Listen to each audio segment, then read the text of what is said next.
നമസ്കാരം കേരളത്തെ ഞെട്ടിച്ച ഒരു കൊടും ക്രൂരത. നിയമപാലകർ തന്നെ നിയമം തെറ്റിക്കുന്നത് കണ്ട കേരളത്തിന് നിശബ്ദമായി നിൽക്കേണ്ടി വന്നിട്ടുണ്ട്. എന്നാൽ നീതിയുടെ വാതിൽ തുറന്നിരിക്കുകയാണ്.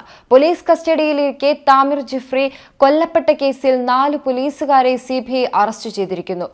എന്നാൽ താനൂർ കേസിൽ കൂടുതൽ വഴിത്തിരിവുകളിലേക്കാണ് നീങ്ങുന്നത്. താനൂർ കസ്റ്റഡി കൊലപാതകത്തിൽ അന്വേഷണം ഉന്നത ഉദ്യോഗസ്ഥരിലേക്കും നീങ്ങുകയാണ്. താമിർ ജിഫ്രിയുടെ കൊലപാതകത്തിലെ ഗൂഢാലോചനയാകും CBI സംഘം ഇനി അന്വേഷിക്കുക.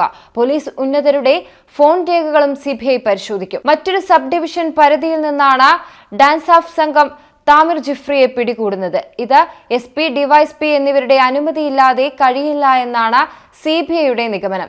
എന്നാൽ കേസിൽ ഇതുവരെ അറസ്റ്റിലായതിൽ 1-ാം പ്രതി സീനിയർ CPO ജിനേഷ്, 2-ാം പ്രതി CPO ആൽമിൻ അഗസ്റ്റിൻ, 3-ാം പ്രതി CPO അഭിമന്യു, 4-ാം പ്രതി CPO വിപിൻ എന്നിവരാണ്. കുറ്റകൃത്യത്തിൽ പങ്കാളികളായ പോലീസുകാരുടെ അറസ്റ്റ് രേഖപ്പെടുത്തിയെങ്കിലും കേസ് അട്ടിമറിക്കുന്നതിന് ഗൂഢാലോചന നടത്തിയ പോലീസിലെ ഉന്നത ഉദ്യോഗസ്ഥരെ CBI നടപടി എന്താകും എന്നറിയാനാണ് ഇനിയുള്ള കാത്തിരിപ്പ്.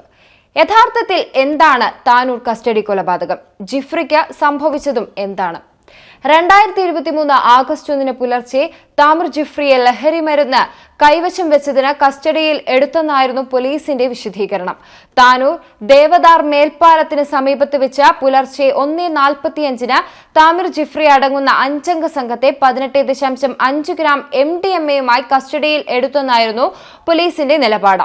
സ്റ്റേഷനിലെത്തിയ താമിർ ജിഫ്രി പുലർച്ചെ 4:30 കുഴഞ്ഞു വീണെന്നും ആശുപത്രിയിൽ എത്തിച്ചെങ്കിലും മരണം സ്ഥിരീകരിക്കുകയായിരുന്നുവെന്നും തുടക്കത്തിൽ പോലീസ് പറയുകയുണ്ടായി.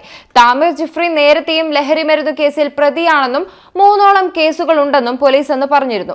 രാത്രി 1:47 ലഹരി മരുന്നുമായി താമിർ ജിഫ്രിയെ കസ്റ്റഡിയിലെടുത്തതെന്നും പുലർച്ചെ 4:30 കുഴഞ്ഞു വീഴുകയായിരുന്നുവെന്നും സംഭവം വാർത്തയായതിനു പിന്നാലെ ആധികാരിക വിവരമെന്ന നിലയിൽ മലപ്പുറം SP S സുജിത് ദാസ് പറഞ്ഞിരുന്നു.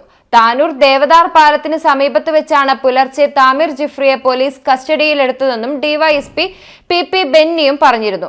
18 ഗ്രാം MDMA-യും ഇയാളിൽ നിന്ന് കണ്ടെത്തിയിരുന്നു. തുടർന്ന് പോലീസ് സ്റ്റേഷനിലേക്ക് കൊണ്ടുപോവുകയും പുലർച്ചെ 4 മണിയോടെ തളർന്നു വീണതായി അറിയുകയുമായിരുന്നു. ഉടനെ ആശുപത്രിയിൽ എത്തിച്ചെങ്കിലും മരണം സ്ഥിരീകരിച്ചുവെന്നാണ് പോലീസ് പറഞ്ഞിരുന്നത്. എന്നാൽ താമീറിന്റെ മൃതദേഹത്തിൽ മുറിവുകൾ കണ്ടെന്നും ശരീരത്തിൽ വസ്ത്രങ്ങൾ ഇല്ലെന്നുമുള്ള സഹോദരന്റെ വെളിപ്പെടുത്തൽ മരണത്തിലെ ദുരൂഹത ഉറപ്പിക്കുന്ന വെളിപ്പെടുത്തലായി മാറുകയായിരുന്നു. സഹോദരന്റെ മരണവിവരം പോലീസ് അറിയിച്ചത് വളരെ വൈകിയാണെന്നും സഹോദരൻ ആരിസ് പറയുന്നുണ്ട്. താമിറിനെ ചേളാരിയിലെ വാടക മുറിയിൽ നിന്നാണ് ഡാൻസ് ഓഫ് സംഘം കസ്റ്റഡിയിലെടുത്തതെന്ന വിവരം പിന്നീടാണ് സ്ഥിരീകരിക്കുന്നത്. പിന്നീട് താമിർ ജിഫ്രിയെ പോലീസ് മർദ്ദിക്കുന്നത് നേരിൽ കണ്ടുവെന്ന് ദൃക്സാക്ഷികളുടെ വെളിപ്പെടുത്തലും പുറത്തുവരികയായിരുന്നു. താമിർ ജിഫ്രിക്കൊപ്പം അറസ്റ്റ് ചെയ്യപ്പെട്ടവരുടെ വെളിപ്പെടുത്തലാണ് കസ്റ്റഡി മർദ്ദനത്തിലാണ് താമിർ കൊല്ലപ്പെട്ടതെന്ന വിവരം ഉറപ്പിച്ചത്. പിന്നീട് ക്രൈംബ്രാഞ്ചിനും CBIക്കും മുന്നിൽ ഇവർ ഈ മൊഴി ആവർത്തിച്ചതാണ് കുറ്റകൃത്യത്തിൽ പ്രതികളുടെ പങ്ക് കണ്ടെത്താൻ നിർണായകമായത്. ഏതായാലും സാധാരണക്കാർക്ക് നീതി ലഭിക്കുന്നുവെന്ന് നമുക്ക് വിലയിരുത്താൻ സാധിക്കും.